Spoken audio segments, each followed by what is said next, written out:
अस्सलाम वालेकुम। आज हम सिंध बोर्ड का इंटर क्लास का फर्स्ट चैप्टर स्टार्ट करेंगे। तो स्टार्ट करते हैं अल्लाह के नाम से। बिस्मिल्लाहिर्रहमानिर्रहीम। सबसे पहले दुआ पढ़ लेते हैं। रब्बी ज़िदनी इल्मा, ए मेरे रब मेरे इल्म में इजाफ़ा फरमा, अल्लाहुम्मा आमीन।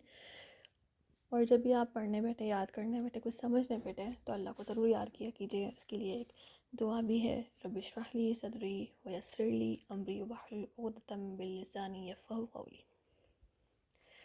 ठीक है, तो हम चैप्टर स्टार्ट करते हैं। होम्योस्टेसिस। ठीक है, तो होम्योस्टेसिस होता क्या है, पहले तो हमें ये समझना पड़ेगा। इस चैप्टर का नाम होम्योस्टेसिस है, तो होम्योस्टेसिस का मतलब क्या है। ठीक है, homeo means same and status means same state. ठीक है, तो होम्योस्टेसिस की डेफिनेशन क्या है कि इंटरनल एनवायरनमेंट जो बॉडी की होती है उसको सेम रखना।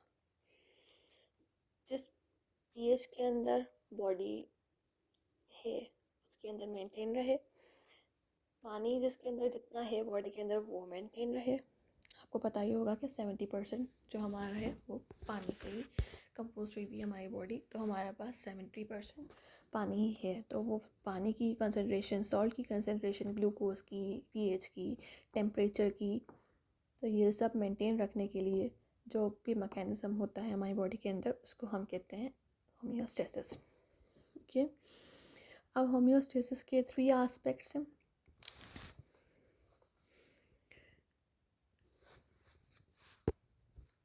पहला है हमारे पास ऑस्मो रेगुलेशन, देन है हमारे पास एक्सक्रीशन, देन है हमारे पास थर्मो रेगुलेशन। ठीक है, तो इसमें अंदर होम्योस्टेसिस की डेफिनेशन दी गई है कि it is a biologist term the maintenance of a steady state as homeostasis. मैंने आपको जैसे बताया कि स्टेडी स्टेट को मेंटेन करना होम्योस्टेसिस कहलाता है। ये ग्रीक वर्ड से निकला है जिसका मतलब है टू स्टे सेम।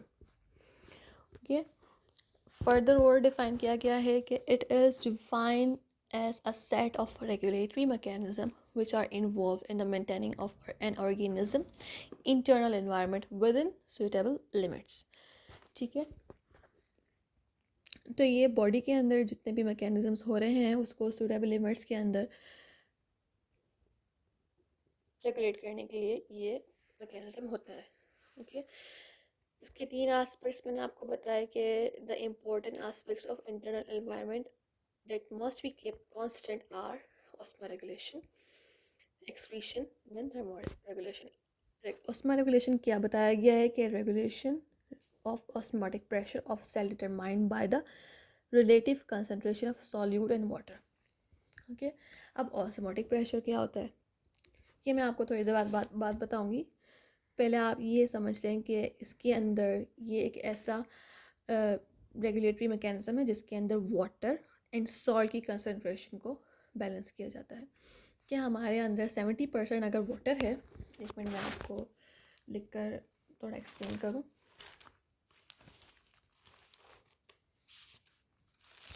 चलिए, ऑस्मो रेगुलेशन।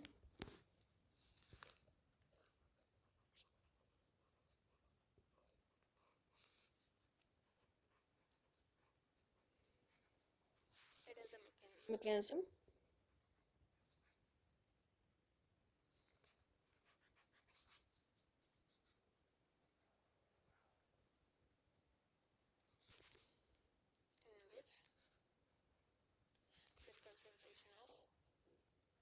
सिंपल वर्ड्स में हम इसको ऐसे डिफाइन कर सकते हैं। ठीक है,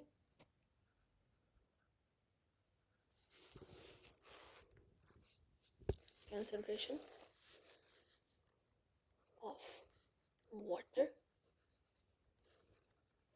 and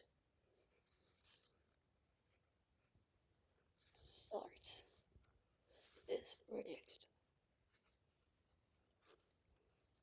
एक ऐसा मैकेनिज्म जिसके अंदर वाटर और सॉल्ट की concentration within the body, within the cell regulate की जाए। ठीक है, ये हमारा पास हो गया इसका फर्स्ट एस्पेक्ट। हम क्या कर रहे हैं, एस्पेक्ट्स ऑफ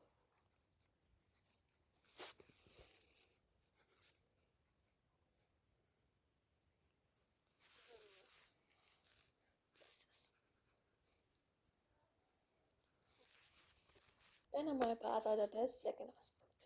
सेकेंड एस्पेक्ट हमारे पास क्या दिया गया है, एक्सक्रीशन।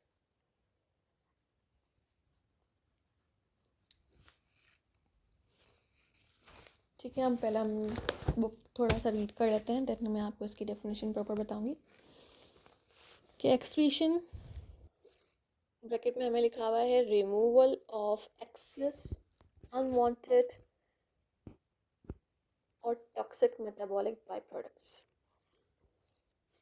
ठीक है, क्या है ये? रिमूवल है extra unwanted metabolic by products का। अब इसकी मिसाल आप ऐसे लें कि आप चिप्स लेते हैं, ठीक है, अब आप उसको खाएंगे, ठीक है, तो चिप्स आपने खा ली, अब आपका रैपर फालतू है तो आप उसको जेब में लेकर तो नहीं घूमेंगे ना, उसको जाहिर सी बात है उसको फेंक देंगे, उसको आप खा भी नहीं सकते, तो वो आपके लिए वेस्ट प्रोडक्ट है।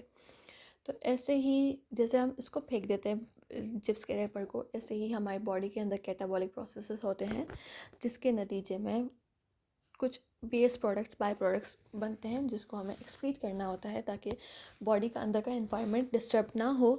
ठीक है, अगर हम घर में मुसलसल कचरा भरते जाएं, मैं चिप्स खाती जाऊँ, कुछ फिर थोड़ी देर बाद मैंने बिस्किट खाया, फिर मैंने ना चॉकलेट खाई, फिर मैंने जूस पिया और फिर मैंने कमरे में फेंक दिया, तो क्या होगा? गंदगी होगी। इससे क्या होगा? अब वो 3-4 दिन तक वो रखा हुआ है तो उसमें क्या होगी? स्मेल प्रोड्यूस होगी, तो इससे हमारा एनवायरनमेंट पॉल्यूटेड होगा ना। ठीक है, तो हम क्या करते हैं, सफाई करते हैं उसको, उस प्रोडक्ट्स को, जो हमारा वेस्ट प्रोडक्ट है, रूम का जो कचरा है उसको हम साफ़ करके डस्टबिन में बाहर करके फेंक देते हैं ताकि हमारा रूम साफ़ रहे। ठीक है, ऐसे ही हमारी बॉडी के अंदर भी जो कुछ कुछ कैटाबॉलिक प्रोसेसेस होते हैं जिसके नतीजे में कुछ वेस्ट प्रोडक्ट्स प्रोड्यूस होते हैं। ग्लूकोज जैसे प्रोड्यूस है ना, ब्रेकडाउन होगा, ब्रेकडाउन ऑफ ग्लूकोज, तो उसके नतीजे में हमारे पास कार्बन डाइऑक्साइड प्रोड्यूस होगी। तो अब कार्बन डाइऑक्साइड का हमारे पास कोई काम नहीं है, तो हम उसको एक्सक्रीट करेंगे, जिस्म के अंदर से बाहर निकालेंगे, तो हम वो एक सेल करके गैस एक्सचेंज में वो निकाल देते हैं। ठीक है, ऐसे बहुत सारे प्रोडक्ट्स हैं जिसको हमें निकालना बहुत ज़रूरी है ताकि इंटरनल कंडीशन जो है बॉडी की वो कांस्टेंट रहे, सेम रहे। ठीक है, तो ये हमारे पास जो प्रोसीजर है, मैकेनिज़्म है, ये हमारे पास हो गया एक्सक्रीशन। ठीक है, इसकी हम कैसे डिफाइन करेंगे? The process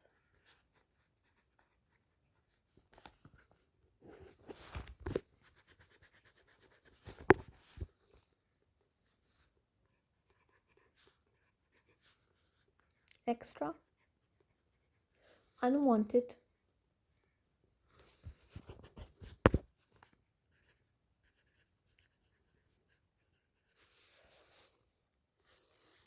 by product, unwanted, उसके बाद टॉक्सिक भी कुछ मटीरियल ऐसे प्रोड्यूस होते हैं जो कि हमारी बॉडी के लिए टॉक्सिक हैं, जैसे हमारा अमोनिया है, वो बहुत ज़्यादा टॉक्सिक है। फिर उसके बाद यूरिया जो है, मेटाबॉलिक बाई प्रोडक्ट्स, ये बहुत ज़्यादा टॉक्सिक होते हैं। इसके अगर ये बॉडी के अंदर कांस्टेंट रहे तो ये इससे डेथ भी हो सकती है, इतना सारा ये जो टॉक्सिक है, तो ये इनको रिमूव करना बहुत ज़रूरी है, जिसके लिए प्रोसेस होता है जिसका नाम है एक्सक्रीशन। ठीक है, unwanted toxic by products.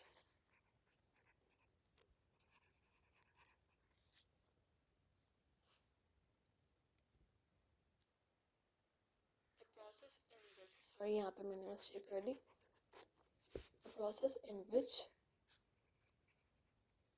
extra unwanted toxic byproducts are removed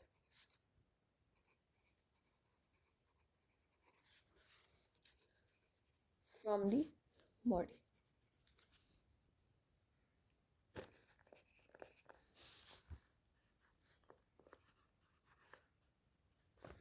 It is called excretion. I hope आपको इसकी टर्म समझ में आ गई होगी। नेक्स्ट हमारे पास जो इसका एस्पेक्ट है लास्ट, वो है थर्मोरेगुलेशन। अब ये आपको ये नाम से पता चल रहा होगा कि थर्मोरेगुलेशन से क्या मीनिंग इसकी है कि therm means temperature, regulation means regulate करना। ठीक है, ऐसा प्रोसेस जिसके अंदर टेम्परेचर रेगुलेट हो रहा हो। ठीक है, ये ज़रूरी क्यों है टेम्परेचर रेगुलेट करना? क्योंकि हमारे अंदर बॉडी के अंदर कुछ एंजाइम्स है, बल्कि सारे एंजाइम्स जो हैं वो टेम्परेचर डिपेंडेंट है। अगर ज़रा सा भी टेम्परेचर ऊपर हुआ या नीचे हुआ, कम हुआ या ज़्यादा हुआ, तो वो डिस्टर्ब हो जाएंगे और वो अपना काम करना बंद हो जाएंगे। तो हमारे सारे जितने भी प्रोसेस हो रहे हैं वो बंद हो जाएंगे। और अगर ये प्रोसेस ही बंद हो गया, डाइजेस्टिव सिस्टम हमारा बंद हो गया, अगर हमारा हार्ट बीट करना बंद हो गया, अगर हमारा ब्लड सर्कुलेट होना बंद हो गया, अगर हमारे जितने भी सारे प्रोसेस हैं जो हमारी बॉडी के अंदर, इंटायरली बॉडी के अंदर हो रहे हैं, अगर वो बंद हो गए तो क्या होगा? डेथ ही कॉस्ट हो जाएगी। तो इससे बचने के लिए हमारी बॉडी टेम्परेचर जो हमारा है उसको रेगुलेट रखती है, ताकि बॉडी अपने परफॉर्मेंस सारे जो इसके प्रोसेसेस हैं वो आराम से हो सकें। ठीक है, तो ये क्या है इसके अंदर लिखा हुआ बुक के अंदर? Thermo regulation. Thermo regulation is regulation of temperature up to tolerate limit. ठीक है, टॉलरेट लिमिट यहाँ पे आ गई वर्ड टर्म, मतलब कि इसकी एक लिमिट है बर्दाश्त करने की बॉडी की, जिसको ये बर्दाश्त कर सकती है, वहाँ तक टेम्परेचर को मेंटेन करना, ऐसा मैकेनिज्म वो कहलाता है थर्मो रेगुलेशन। तो हम इसको यह क्या लिखेंगे? Thermo regulation, the process in which body temperature is maintained up to a certain suitable limits। ठीक है, यहाँ पे जो है हमारे होम्योस्टेसिस की डेफिनेशन और इसके वेरियस एस्पेक्ट्स का टॉपिक एंड होता है। अब इसके बाद ये जो हमारा है टॉपिक, कि हमें ज़रूरत ही क्या पड़ी है कि हम इन चीज़ों को मेंटेन करें। ठीक है, क्या है, क्यों क्यों ज़रूरी है हमें, और हमें कैसे पता कैसे चलता है कि है ना, बॉडी को पता कैसे चलता है कि आप बॉडी को गर्मी लगी है, कि हमें सर्दी लगी है, हमें कैसे पता चलता है? और हमें कैसे पता चलता है कि कोई चीज़ है ना वेस्ट प्रोडक्ट प्रोड्यूस है और हमें उसे एक्सक्रीट करना है? और हमें कैसे पता चलता है कि हमारे बॉडी के अंदर वाटर और सॉल्ट्स का अमाउंट अनबैलेंस हो रहा है? तो ये इसको डिटेक्ट करने के लिए कुछ हमारे पास ऑर्गन्स होते हैं। ठीक है, वो जो ऑर्गन्स हैं वो वर्क करते हैं on the behalf of feedback system. तो यहाँ हम इसको थोड़ा पढ़ लेते हैं। There are number of mechanisms operating in a body of organism to maintain homeostasis. ठीक है, बहुत सारे मैकेनिज्म्स है जो कि होम्योस्टेसिस को मेंटेन करने के लिए वर्क करते हैं। Majority of such mechanisms are physiological processes. जो मेजॉरिटी ये जो मैकेनिज्म होते हैं ये फिजियोलॉजिकल प्रोसेसेस पे डिपेंडेंट होते हैं। Logically homeostasis requires a check and balance mechanism operating in the body. ठीक है, होम्योस्टेसिस को कैसे पता चलता है, कैसे ये है ना प्रोसीजर होता है? तो इसको है ना बताने के लिए एक मैकेनिज्म है जिसको हम कहते हैं फीडबैक मैकेनिज्म। ठीक है, और इसको कहते हैं चेक एंड बैलेंस मैकेनिज्म। ठीक है, इसका फीडबैक मैकेनिज्म का दूसरा क्या नाम क्या हो गया? Check and balance mechanism. ठीक है, as soon as any change in the substance of internal environment take place, it is detected usually by special organs called receptors। अब ये कैसे वर्क करता है कि इसके अंदर 3 ऑर्गन्स इन्वॉल्व होते हैं। फर्स्ट रिसेप्टर, सेकंड इफेक्टर, नहीं second sorry control centre, then हमारे पास आता है इफेक्टर। अब जैसे ही कोई चेंज आया हमारी बॉडी के अंदर, जैसे कि अगर ना सर्दी है तो हमारा टेम्परेचर डाउन होगा, तो हमारा इंटरनल बॉडी का भी टेम्परेचर डाउन हो जाता है। तो अब अगर डाउन हो गया तब भी इंजाइम वर्क नहीं करेंगे, और अगर हाई हो गया टेम्परेचर तब भी इंजाइम्स वर्क नहीं करेंगे। तो हमारी बॉडी पे जो स्किन है उसके ऊपर रिसेप्टर्स होते हैं जो कि टेम्परेचर को डिटेक्ट करते हैं। इन रिसेप्टर्स का काम बस डिटेक्शन है। कोई भी चेंज हो, अगर वो टेम्परेचर से रिलेटेड है, अगर वो वाटर से रिलेटेड है, सॉल्यूट से रिलेटेड है, तो वो रिसेप्टर्स होते हैं जो कि डिटेक्ट करते हैं किसी भी चेंज को। ठीक है, and immediately reported to a particular reported to a control centre. फिर ये क्या करते हैं रिसेप्टर्स, ये कंट्रोल सेंटर को ये मैसेज ट्रांसफ़र कर देते हैं कि भाई ये चेंज आया है। ठीक है, रिसेप्टर ने क्या किया, 3 ऑर्गन होते हैं। रिसेप्टर ये क्या करते हैं, डिटेक्ट करते हैं कोई भी चेंज को। ठीक है, कोई भी चेंज को, डिटेक्ट एनी चेंज। ठीक है, अब ये क्या करेंगे रिसेप्टर, ये मैसेज ट्रांसफ़र करेंगे, रिपोर्ट करेंगे किसको, कंट्रोल सेंटर को। अब कंट्रोल सेंटर क्या है, कंट्रोल सेंटर हमारा क्या है, आप खुद ही सोचें, ब्रेन है यूजुअली। ठीक है, ऑब्वियसली हमारा ब्रेन, हम जो हमारा कंट्रोल सेंटर है, वो जो सारे प्रोसेस हो रहे हैं हमारी बॉडी के अंदर, वो हमारा ब्रेन ही तो कंट्रोल कर रहा है। तो वो ब्रेन ही है कंट्रोल सेंटर, जिसको रिसेप्टर मैसेज ट्रांसफर करता है कि हाँ भाई ये चेंज आ गया, वो डायरेक्टली ब्रेन को मैसेज देता है। अब ब्रेन क्या करेगा, ब्रेन जो है एक मैसेज तैयार करेगा और वो इफेक्टर को देगा। ठीक है, यहाँ तक समझ आया। अब हम बुक में से थोड़ा पढ़ लेते हैं कि यहाँ पे आ जाए।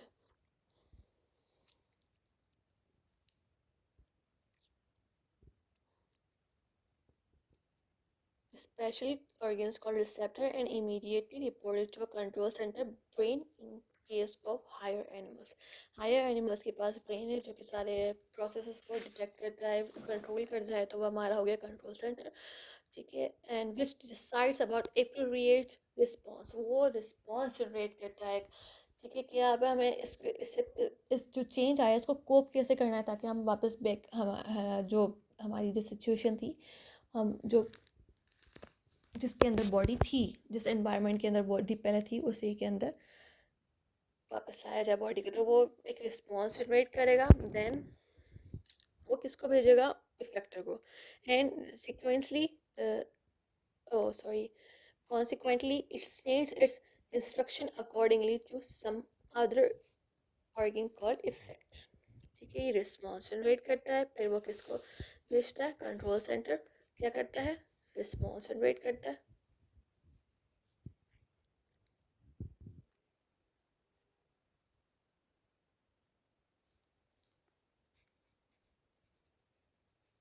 और वो भेज देता है इफेक्टर को।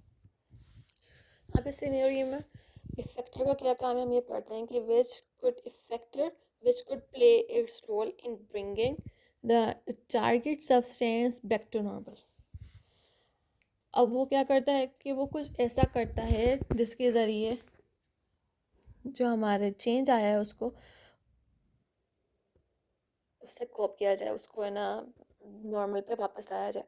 It has been observed that there could be negative as well as positive. अब यहाँ पे ये बात मेंशन की गई है कि अभी जो फीडबैक सिस्टम है हमारा, ये इसकी 2 टाइप्स है। ठीक है, कितनी टाइप्स है फीडबैक सिस्टम की,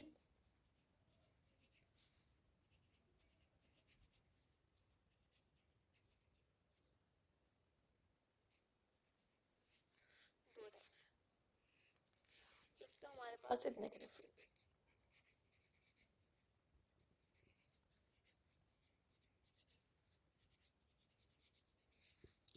एक हमारे पास है पॉजिटिव फीडबैक।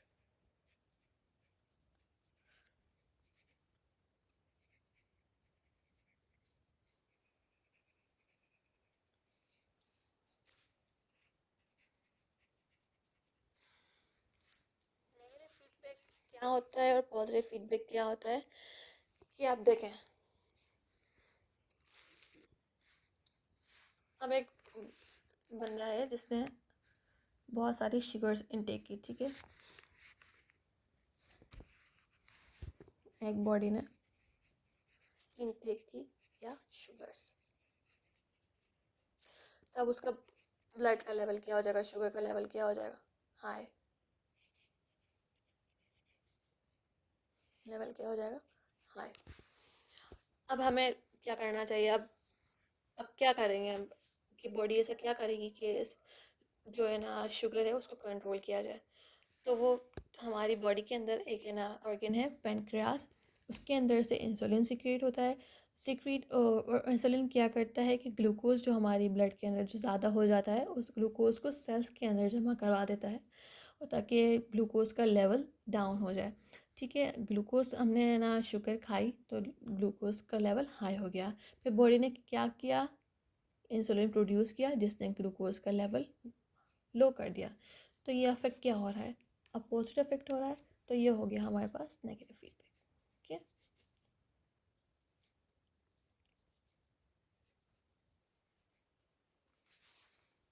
अब हमारे पास पॉजिटिव फीडबैक की क्या है।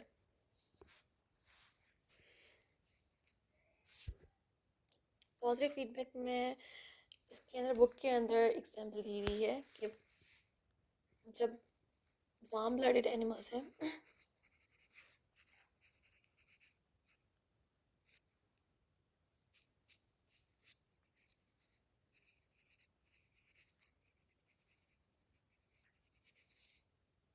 उनका जब टेम्परेचर हाई होता है, in the case of heat stroke, तो वो और हाई हो जाता है।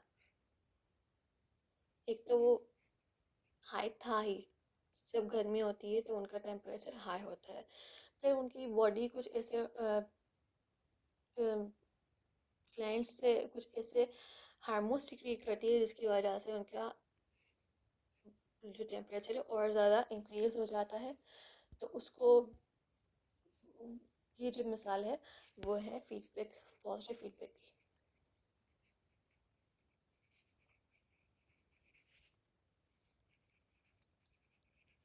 देखिए, इन्वायरमेंट की वजह से उसका टेम्परेचर हाई हो रहा था, बॉडी ने कुछ ऐसा किया कि वो और हाई हो जाए, तो ये हमारे पास है पॉजिटिव फीडबैक।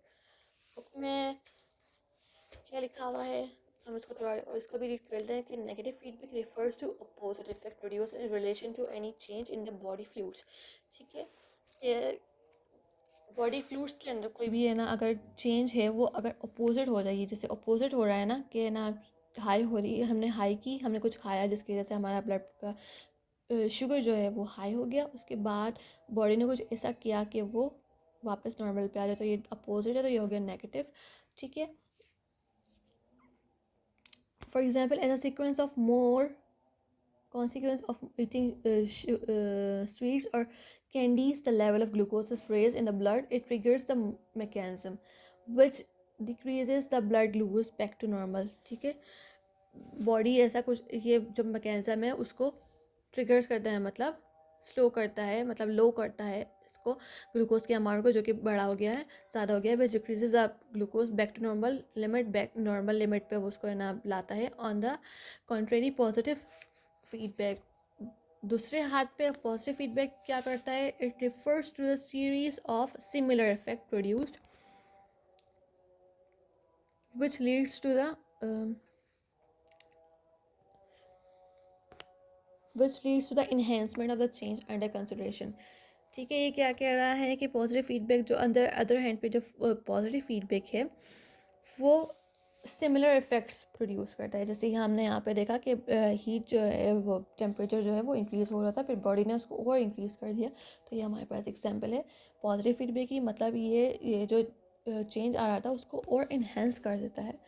ठीक है, इसमें एग्जांपल दी हुई है, for instance in case of temperature regulation in warm blooded animal, increase in the body temperature in heat stroke। Heat stroke के अंदर जब बॉडी का टेम्परेचर बढ़ता है तो वो और ज़्यादा इंक्रीज होता है, leads to further increase in temperature rather than decreasing it.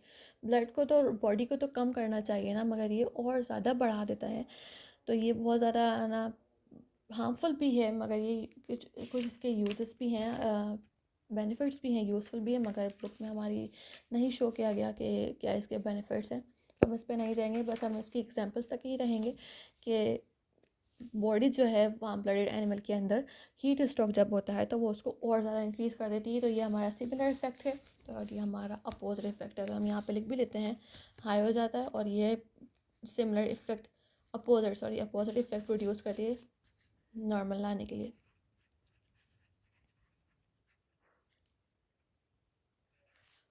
और ये जो प्रोड्यूस करती है वो सिमिलर इफेक्ट प्रोड्यूस करती है। ओके, आई होप आपको सब कुछ समझ में आ गए होंगे मेरे पॉइंट्स। अगर कुछ समझ में ना आया, नहीं आया तो आप कमेंट्स कर सकते हैं, इंशाल्लाह मैं आपको रिप्लाई करूँगी। अल्लाह हाफ़िज़।